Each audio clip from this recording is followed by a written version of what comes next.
Hi guys, welcome to A Creative Channel.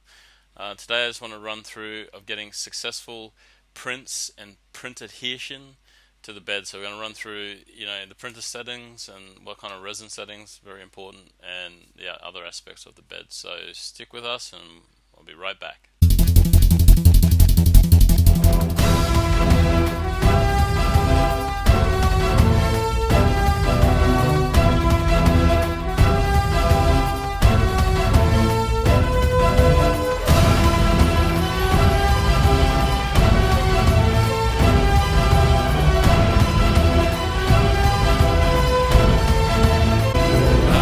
So this is going to be a very quick video, just based on some of the issues I had with my very first, complicated print.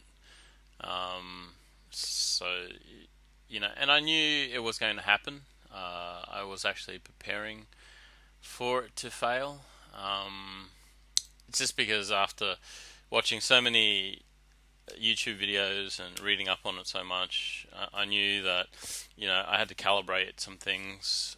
But there's only one way of proceeding when you know something is capable of failing is just going ahead doing it and failing, and then to correct those issues and learn as you go.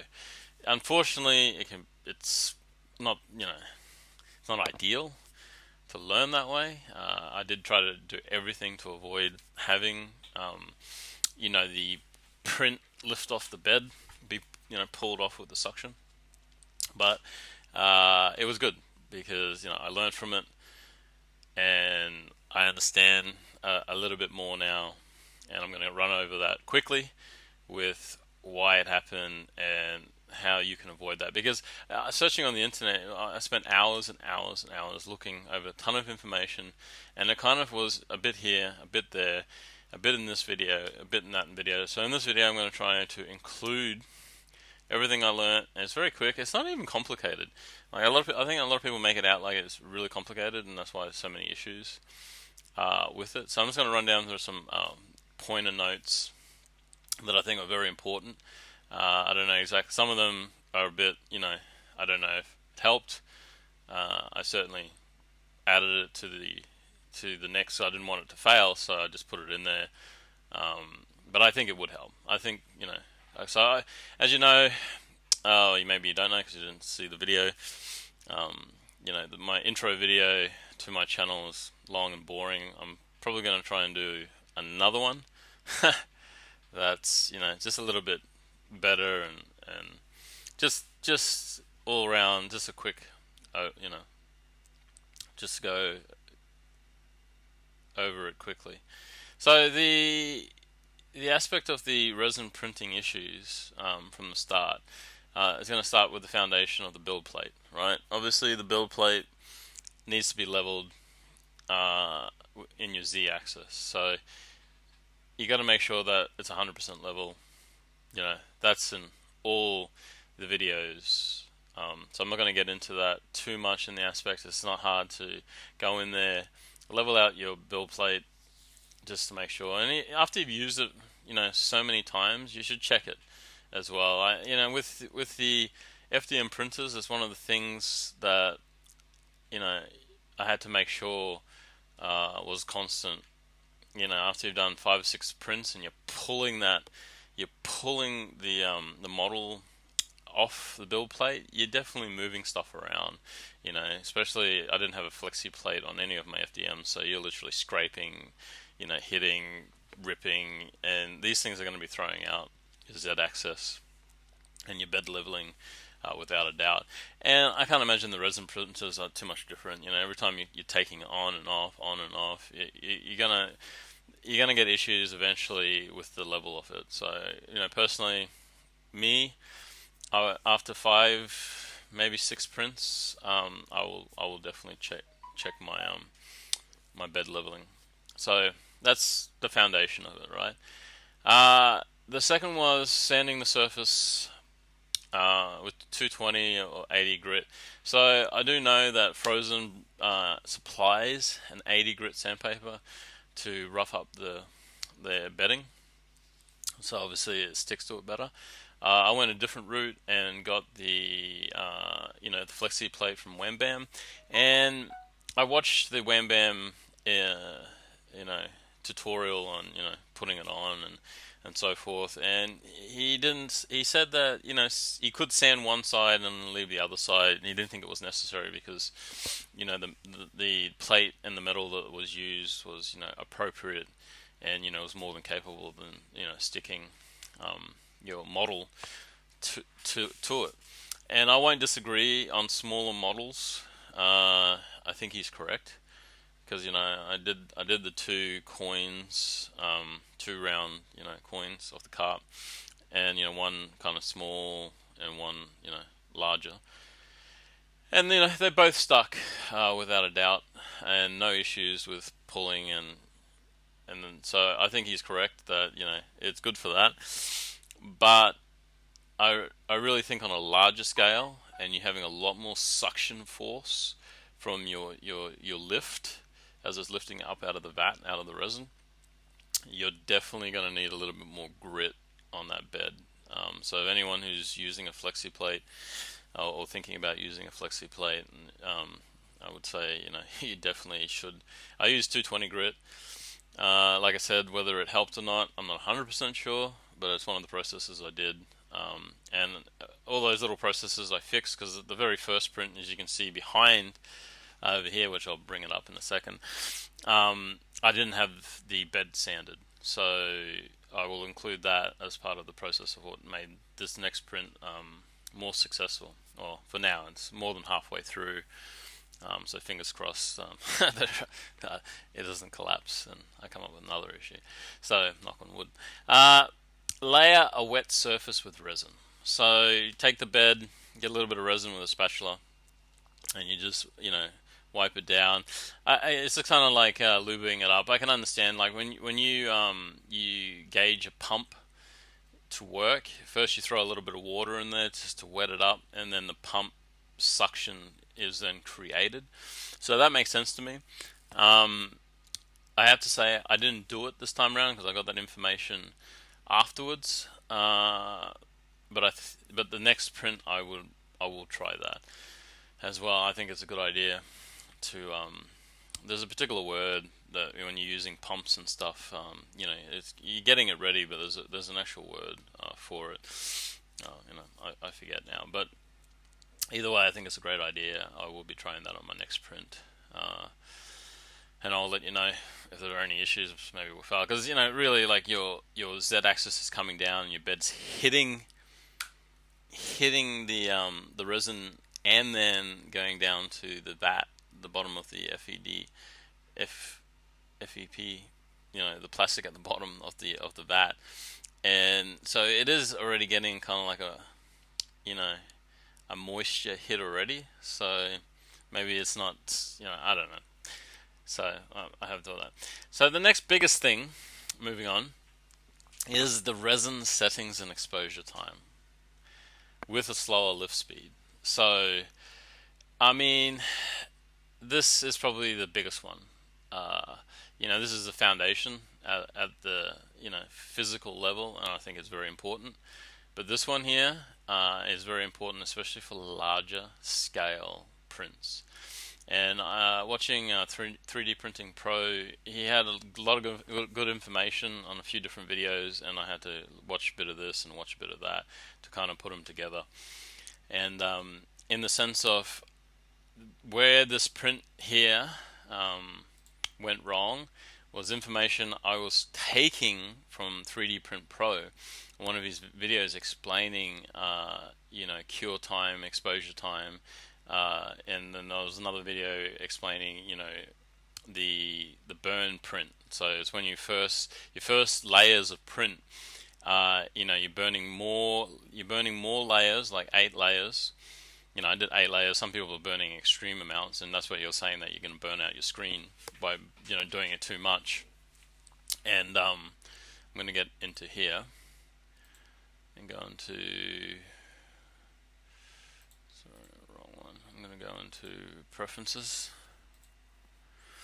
and so practically in here you'll see, I'll explain it. So burn in layers. So that's just like your first first. I've got six, and some people are putting up ridiculous numbers in this, and he's saying that you're going to burn out your screen time. Exposure time is 50, and people are doing 120, 150 seconds. And saying it's too much, and so all that information was correct. It was true, and it's worked out really well on this print round, and it's cured it properly. Lift speed I've minimized. As you can see, if I hit back to its original settings, it's 60, and I've made it 40. I did try 50, and I found there were some issues with that as well with a larger scale print. So I stayed safe and went to 40. Yes, it takes a little longer, but if it's a large print, you got heaps of suction there. You really don't have any choice. It is what it is.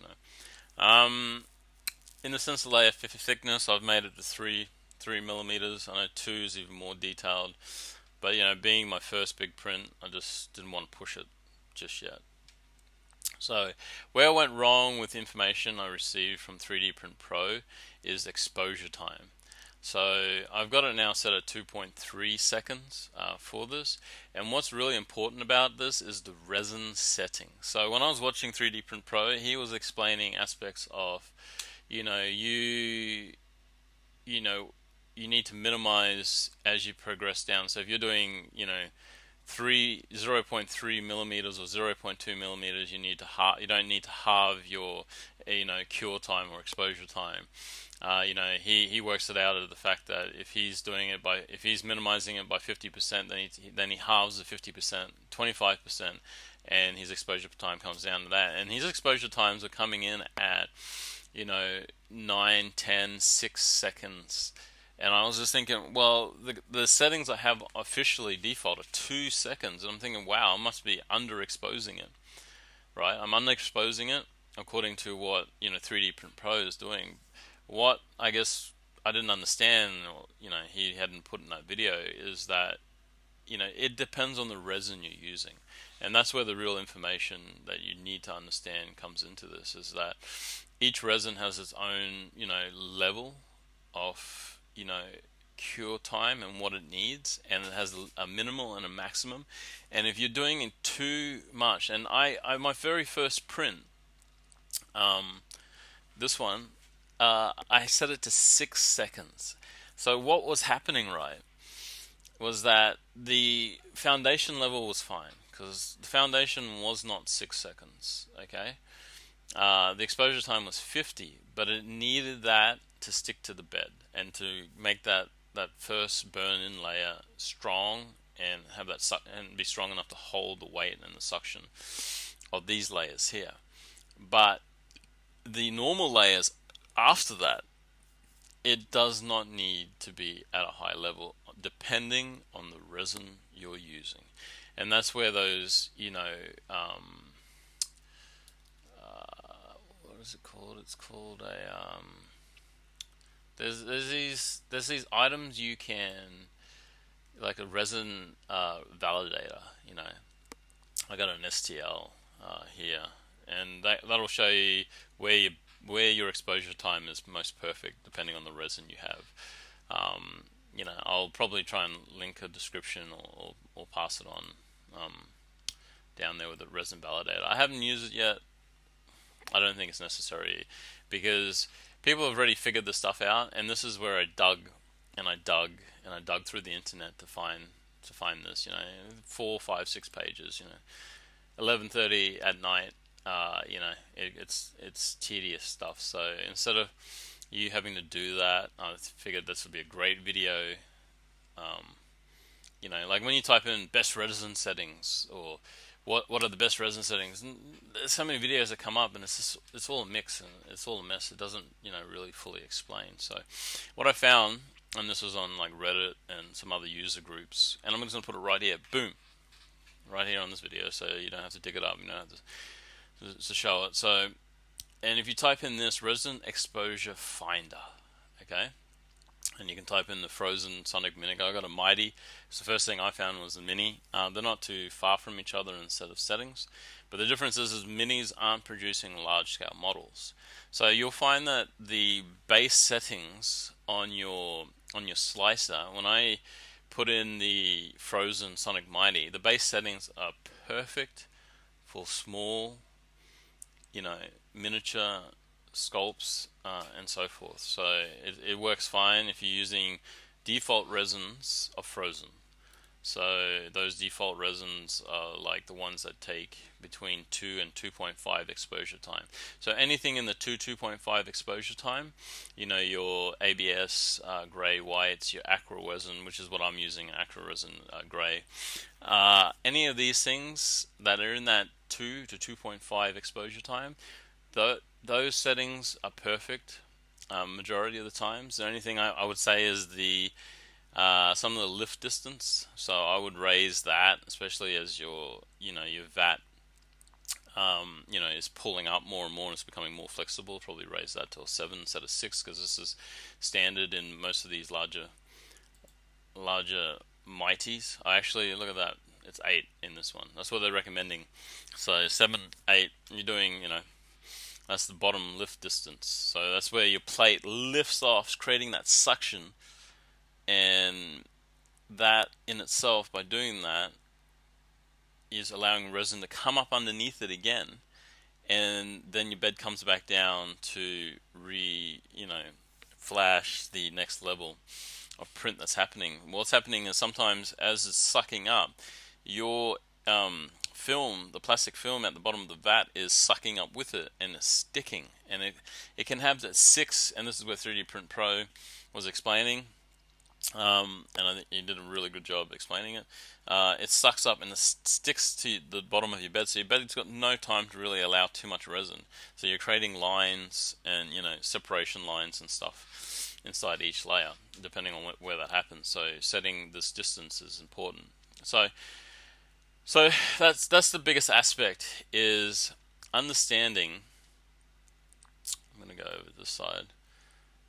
That and this exposure time. So I had set mine to 6 seconds on a frozen aqua resin, and that is where I went wrong. I think that's the biggest part that went wrong. I think that it exposed too quickly. It got stuck onto my vat plate, my vat plastic, and that was that. That's what made that print fail. So I went back down after seeing this chart, and I understand now that maybe he uses a different resin, or it requires a more exposure time. As you see, you can get down, you can get the 6.5. There were some resins I saw that go up to like 8, 9, 10 exposure time, depending on the resin you're using. So that, I found, is the most important information out of all, making sure that your prints stick to your bed. So the 3 main ones in this category that to come away from this are your exposure times, understanding which resins and how long those exposure times happen.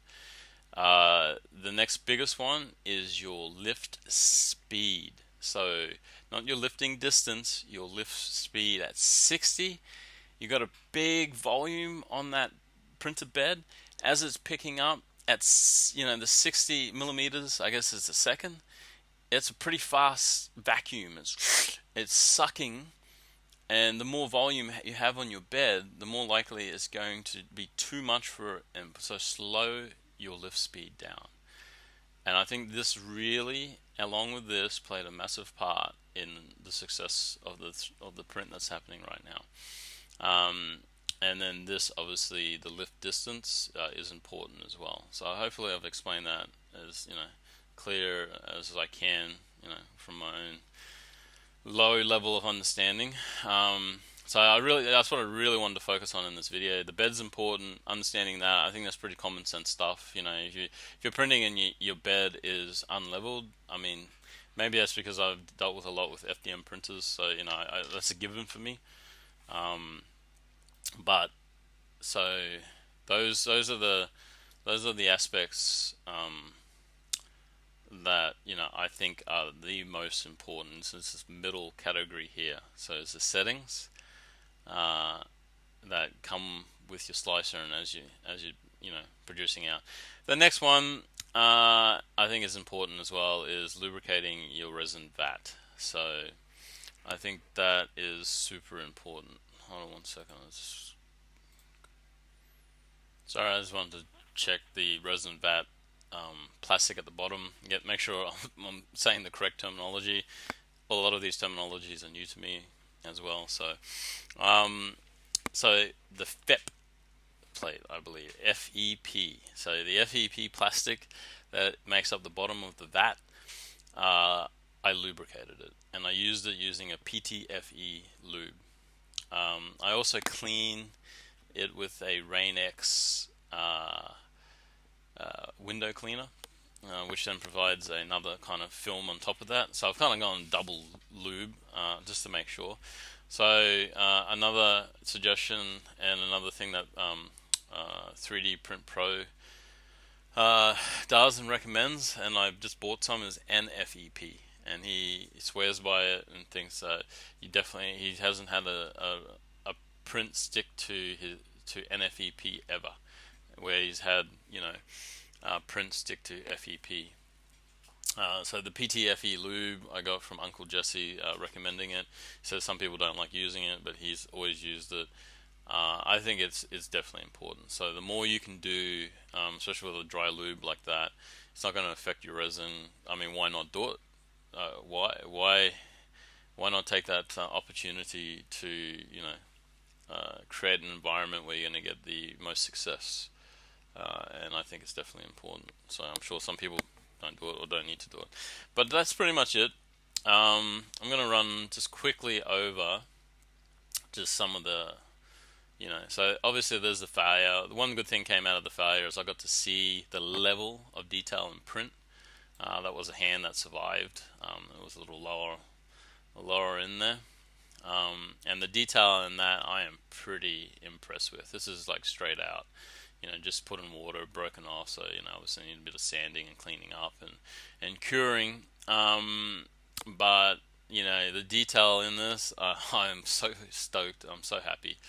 And I can't wait for this to come out. So these are earlier photos from this morning, so it's a lot further along from here. But you can see I've got a great adhesion to the plate, and I don't think nothing's coming off on this, so it's on there good. So I'm pretty happy with that. Yeah, there was one more suggestion I saw on a YouTuber called Vog, V-O-G. He does a lot of 3D printing and furnace, pouring bronze and stuff into these sculpts. Which he inspired me a lot, so I'm gonna shout out to him as well.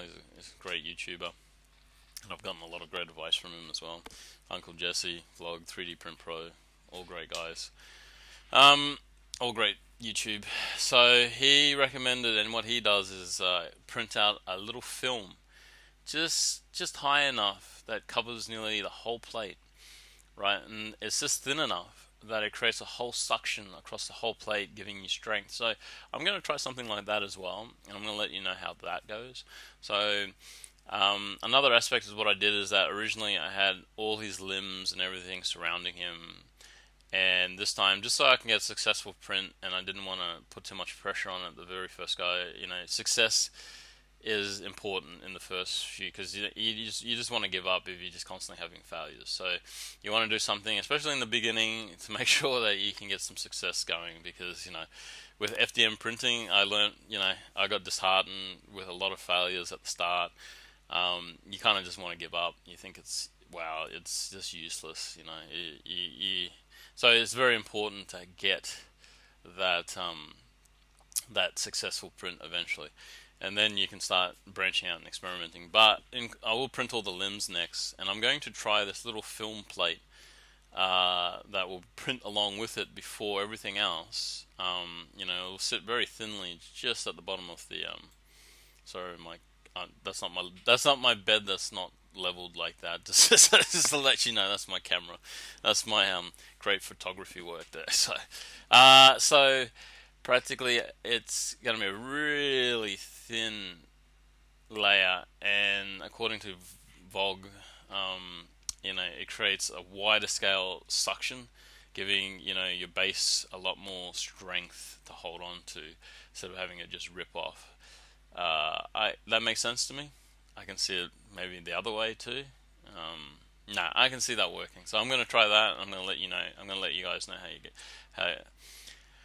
how it went and so forth. So thank you very much for listening to my little rant there at the end as well. I appreciate it. Please hit the like, subscribe, because I plan to make a heap more of these kind of videos, and I hope it is helpful for you and useful in the beginning of your creative journey.